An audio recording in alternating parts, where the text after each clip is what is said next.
నిన్న సీఎంతో deputy CM భేటీ అయ్యారు. ఇది కామనే కదా అని చాలామంది అనుకుంటున్నారు. మరి కామన్ అయితే ఇంటికి వెళ్ళి మరి పర్సనల్గా 2.5 గంటల పాటు వాళ్ళు భేటీ అయ్యారు అంటే ఆ భేటీ తర్వాత కూడా డిప్యూటీ సీఎం పవన్ కళ్యాణ్ గారు బయటకు వచ్చి అక్కడ జరిగిన గ్రామీణాభివృద్ధికి సంబంధించి జల్ జీవన్ మిషన్కి సంబంధించి అలాగే ఆయన ఈ విధంగా సహాయ సహకారాలు ఏ విధంగా పంచాయతీరాజ్ శాఖకు సంబంధించి నిధులకు సంబంధించి కోఆపరేట్ చేస్తున్నారో ధన్యవాదాలు తెలిపాను సీఎం చంద్రబాబు నాయుడు గారికి. అట్లాగే గ్రామీణాభివృద్ధికి సంబంధించి 2028 నాటికి అందరికీ మంచి నీటి ఈ సదుపాయం కల్పించాలి ఈ జల్ జీవన్ మిషన్ ద్వారా అనేది మాత్రం ఆయన చెప్పుకుంటూ వచ్చారు. మరి వాస్తవంగా అయితే 2.5 గంటల పాటు అదే జరుగుంటుందా? ఒకసారి మీరే ఆలోచించండి. అది కూడా సీఎం ఇంటికి వెళ్ళి మరి డిప్యూటీ సీఎం పవన్ కళ్యాణ్ గారు కేవలం ధన్యవాదాలు తెలపటానికి మాత్రమే అక్కడికి వెళ్ళి ఉంటారా అనే దాని మీద ఈరోజు మనం 3 పాయింట్లతో ఖచ్చితంగా మాట్లాడుకోవాల్సిన అవసరం ఉంది. ఎందుకంటే డిప్యూటీ సీఎం పవన్ కళ్యాణ్ గారు అంత పనిగట్టుకొని మరి సీఎం ఇంటికి వెళ్ళి మరి ఓన్లీ ధన్యవాదాలు తెలపటానికే వెళ్ళేంత ఇదేమన్నా ఉందంటారా? ఒకసారి ఆలోచించండి. ఏదో ఒక స్ట్రాటజీ ఉంది. ఎందుకంటే ప్రస్తుత పరిస్థితుల్లో రాష్ట్రంలో ఏం జరుగుతుంది అనే దాని మీద వాళ్ళు సీరియస్ యాక్షన్ ఏదో తీసుకోబోతున్నారు. ఆయన ఏదో మాస్టర్ ప్లాన్ వేశారు. దాన్ని సీఎంతో డిస్కస్ చేయటానికి మాత్రమే అక్కడికి వెళ్ళారు అనే దాని మీద కొంతమంది అయితే తమ అభిప్రాయాలను అయితే వ్యక్తం చేస్తున్నారు. వాటి మీద ఈరోజు మనం మన కమ్ టు ద పాయింట్ కార్యక్రమంలో మాట్లాడుకోబోతున్నాం. మీరు గనక మీకు ఇంకేమైనా ఐడియాస్ వస్తే ఇంకేదైనా ఉద్దేశంతో ఆయన అక్కడికి వెళ్ళారా అనే అనుమానం కనుక మీకు వస్తే ఆలోచన కనుక మీకు వస్తే తప్పకుండా మీ అభిప్రాయాన్ని కామెంట్ రూపంలో తెలియచేయండి. ఇన్ కేస్ నేనేమన్నా ఊహించుకొని నేనేమన్నా తప్పుగా చెప్పినా కూడా అమ్మా ఇది తప్పు అని చెప్పి నా తప్పును మీరు ఖండించండి. అంతేకాని అసభ్య పదజాలంతో అస్సలు మాట్లాడొద్దు. నిన్న కూడా నేను ప్రతి వీడియోలో ఎందుకు చెప్తున్నానంటే కామెంట్ల కోసం. ఇప్పుడు పనిచేసే వ్యక్తి గురించి మాత్రమే నేను చెప్తున్నాను కాబట్టి మీరు చెప్పే పని నేను చెప్పే విధానం కానీ ఆయన చేసే విధానం కానీ మీకు నచ్చకపోతే అది అభిప్రాయం, ఎవరి అభిప్రాయం వాళ్ళది భిన్నంగా ఉంటుంది కాబట్టి తెలియచేయండి, తప్పులేదు. ఎవరైనా సరే తెలియచేయండి. కానీ అసభ్య పదజాలం దయచేసి వాడకుండా ఉంటే బెటర్ అనేది నా ఉద్దేశం. ఎందుకంటే ఒకళ్ళు తప్పు చేసినా అందరికీ వస్తుంది. వాళ్ళు వైసీపీయా జనసేననా టీడీపీ ఇవన్నీ పక్కన పెడదాం. ఒక్క వ్యక్తి ఒక బూతుతో ఒక కామెంట్ పెట్టారు అంటే మొత్తం వైసీపీకి వస్తుంది, మొత్తం జనసేనకి వస్తుంది, మొత్తం టీడీపీకి వస్తుంది. కాబట్టి అసభ్య పదజాలాన్ని ఇక వదిలేసి మీ అభిప్రాయాన్ని తప్పకుండా కామెంట్ రూపంలో అయితే తెలియచేయండి. వీడియో బాగున్నా బాగోలేకపోయినా, నేను చెప్పే పాయింట్ బాగున్నా బాగోపోయినా మీ అభిప్రాయాన్ని చెప్పాలి అనుకుంటే మాటలతో చెప్పండి, భాషతో చెప్పండి, భావజాలంతో చెప్పండి. అంతేగాని కరెక్ట్ కాని భాషలో దయచేసి చెప్పకండి అనేది నా చిన్న విజ్ఞప్తి. ఇక టైం వేస్ట్ చేయకుండా కమ్ టు ద పాయింట్లోకి వెళ్ళిపోదాం. అయితే నిన్న హనుమాన్ అనే వన్యప్రాణి సంరక్షణ కోసం హనుమాన్ ప్రాజెక్ట్ అనే విధానాన్ని పద్ధతిని మన డిప్యూటీ సీఎం పవన్ కళ్యాణ్ గారు అయితే రాష్ట్ర వ్యాప్తంగా నిన్న ప్రారంభించడం జరిగింది. గతంలో అయితే దీన్ని పైలట్ ప్రాజెక్ట్ కింద ఎంతవరకు సక్సెస్ అవుతుంది ఏంటి అనే దాని మీద చిత్తూరులో అయితే ప్రారంభించారు. అది సక్సెస్ అయ్యేసరికి ఇది రాష్ట్ర వ్యాప్తంగా కూడా అమలు చేస్తే బాగుంటుంది అన్న ఉద్దేశంతో వన్యప్రాణి దినోత్సవం అయినటువంటి నిన్న అయితే ఈ కార్యక్రమాన్ని ఆయన రాష్ట్ర వ్యాప్తంగా ప్రారంభించడం జరిగింది. అయితే మనుషులకి వన్యప్రాణులకి మధ్య సంఘర్షణలు లేకుండా, వన్యప్రాణుల వల్ల మనుషులకి, మనుషుల వల్ల వన్యప్రాణులకి ఎటువంటి నష్టం వాటిల్లకుండా ఈ హనుమాన్ ప్రాజెక్టును తీసుకొచ్చాము అన్నట్టుగా డిప్యూటీ సీఎం పవన్ కళ్యాణ్ గారు చెప్పడం జరిగింది.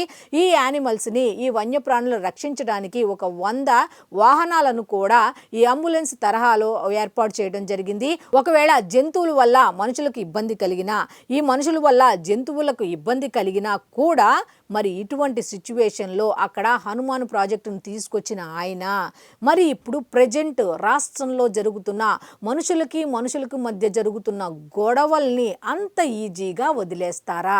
ఇది ఒక ఇంపార్టెంట్ పాయింట్, ఆలోచించుకోండి. వన్యప్రాణులకి మనుషులకి మధ్య జరుగుతున్న సంఘర్షణలే జరగకుండా ఉండాలి అని హనుమాన్ ప్రాజెక్టు తీసుకొచ్చిన ఆయన మరి మనుషులకి మధ్య సంఘర్షణలు పెడుతున్నటువంటి కొంతమంది మనిషి రూపంలో ఉన్న జంతువుల కోసం ఏ వ్యూహం రచించకుండా ఉంటారా అనేది ఇంకో ప్రశ్న. మరి ఆ వ్యూహం ఏంటి అనేది మనం మాట్లాడుకుంటే నిన్న సీఎం ఇంటికి వెళ్ళి మరి సీఎం నారా చంద్రబాబు నాయుడు గారి ఇంటికి వెళ్ళి మరి డిప్యూటీ సీఎం పవన్ కళ్యాణ్ గారు 2.5 గంటల పాటు భేటీ అయ్యారు. మరి ఏ విషయాల మీద భేటీ అయ్యారు అంటే చాలామంది చెప్పుకుంటున్న మాట ఏమిటి అంటే కేవలం జల్ జీవన్ మిషన్ ద్వారా 2028 నాటికి ఆంధ్రప్రదేశ్ రాష్ట్రానికి సంబంధించి ప్రతి గ్రామంలో కూడా మంచి నీటి సదుపాయం కల్పించాలి అనేది, గ్రామీణ అభివృద్ధికి సహాయ సహకారాలు అందించాలి అని, అట్లాగే ఆ గ్రామీణ ప్రాంతాల్లో ఏం చేయాలంటే మౌలిక సదుపాయాలు కల్పించాలి, ఆల్రెడీ కల్పిస్తున్నాం, మీరు నిధులు కేటాయిస్తున్నారు కాబట్టి మీకు ధన్యవాదాలు అంటూ ఆ ఒక్కటి చెప్పి వచ్చేసారా? లేదా నెక్స్ట్ రాజ్యసభ సీట్ల గురించి డిస్కస్ చేశారా?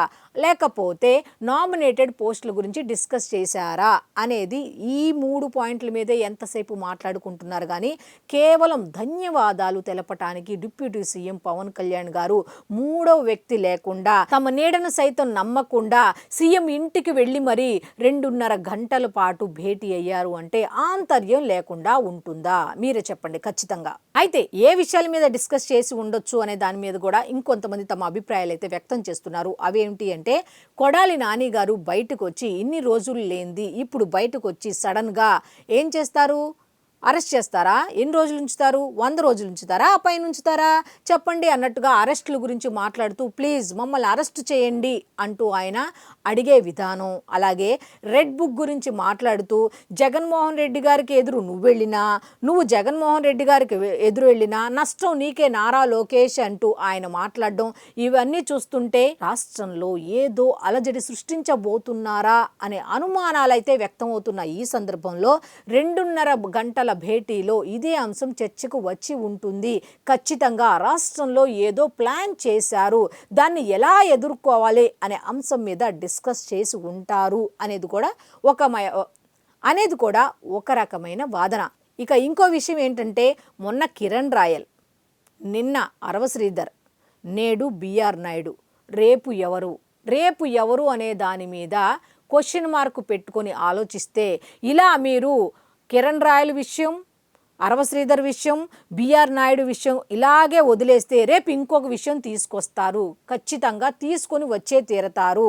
జనంలో కూటమి మీద అసహ్య భావన ఏర్పడేలాగా చేస్తారు, నెగిటివిటీని స్ప్రెడ్ చేస్తారు.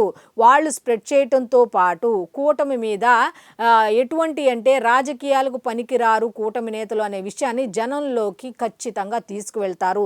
దీన్ని ఆదిలోనే ఖండించాలి. మనం అప్పుడే ఖండించి ఉంటే ఇప్పటి వరకు వచ్చేది కాదు.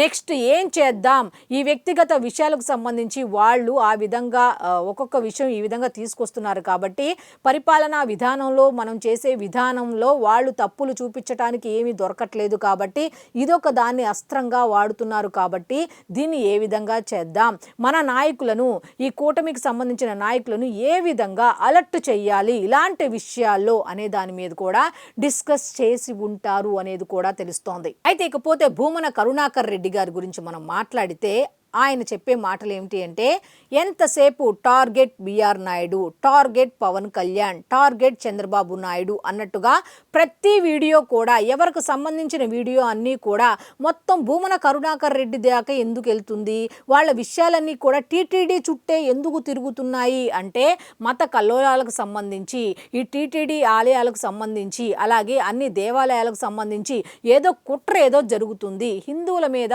భారీగా కుట్ర ఏదో జరుగుతుంది, రాష్ట్రంలో కల్లోలాలు సృష్టించాలన్న ఉద్దేశంతో ఏదో జరుగుతుంది.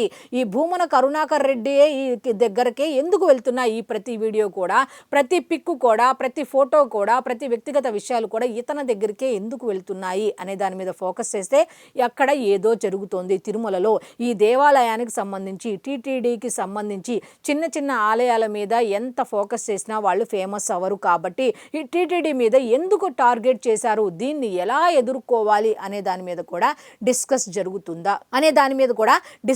జరుగుతుందా, ఈ కల్తీ నెయ్యికి సంబంధించి దాన్ని కవర్ చేయటానికి ఈ విధంగా వాళ్ళు ఇలా ఎన్నెన్ని కుట్రలో ఎన్నెన్నో బయటకు తీసుకొస్తున్నారు కాబట్టి వాటిని ప్రస్తుతం ఉన్న రోజుల్లో ఎలాగ వాటిని ఎదుర్కోవాలి అనే దాని మీద డిస్కస్ చేశారు అన్నట్టుగా కూడా తెలుస్తుంది. ఇక అన్నిటికంటే ముందు అందరూ ఉన్నారు, మరి నేను లేకపోతే ఎలాగా అన్నట్టుగా రోజా కూడా ముందుకొచ్చి ఇష్టం వచ్చినట్టు నిన్న మాట్లాడడం జరిగింది. బిఆర్ వెంకయ్య నాయుడు గురించి మాట్లాడింది అంటే ఆ వీడియోలో ఫేక్ వీడియోలో లేకపోతే రియల్ వీడియోలో మాట్లాడారంటే అర్థం ఉంటుంది.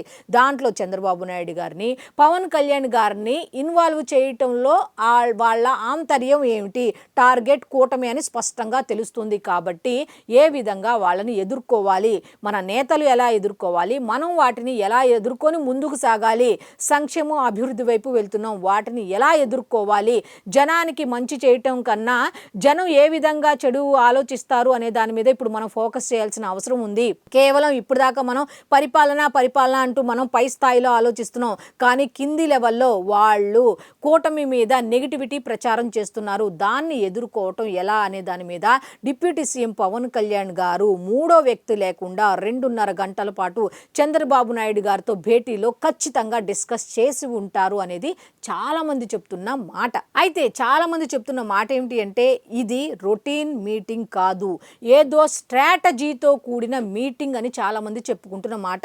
మరి ప్రత్యర్థులకు మూడుతుందా? ఈ మూడవ వ్యక్తి లేకుండా జరిగిన భేటీలో వాళ్ళు డిస్కస్ చేసుకున్న అంశాల వల్ల, మూడవ వ్యక్తి లేకుండా జరిగిన ఈ మీటింగ్లో వాళ్ళు తీసుకున్న నిర్ణయాల వల్ల ఈ మూడవ వ్యక్తి ఎవరైతే ఉన్నారో, ఎవరైతే ప్రత్యర్థులు ఉన్నారో వాళ్ళందరికీ మూడుతుందా అంటే ఎస్, ఖచ్చితంగా ఈసారి అయితే మూడుతుంది, ఖచ్చితంగా మూడి తీరుతుంది. ఎందుకంటే వాళ్ళ ఓపిక నశించింది. ఇక వాళ్ళకి ఓపిక లేదు, వాటిని చూస్తూ ఊరుకునే ఓపిక అయితే లేదు. వాళ్ళు రంగంలోకి దిగితే డిప్యూటీ సీఎం పవన్ కళ్యాణ్ కానీ చంద్రబాబు నాయుడు గారు కానీ ఒక్క నిమిషం ప్రజాపాలన అనేది పక్కన పెట్టి ఈ విషయాల మీద ఫోకస్ చేసి వీటిని ఎలా కట్టుదిట్టం చేయాలనే దాని మీద ఫోకస్ చేస్తే ఎలా ఉంటుంది అనేది ప్రత్యర్థులకు చవి చూపించబోతున్నారా అంటే ఎస్ అనే చెప్తున్నారు చాలామంది. మరి పవన్ కళ్యాణ్ గారి కొత్త వ్యూహం ఏంటి? ఈ వ్యూహం ద్వారా రంగంలోకి డైరెక్ట్గా ఆయనే దిగారా? మరి చంద్రబాబు నాయుడు గారితో ఈ వ్యూహం గురించి ఆయన డిస్కస్ చేశారా?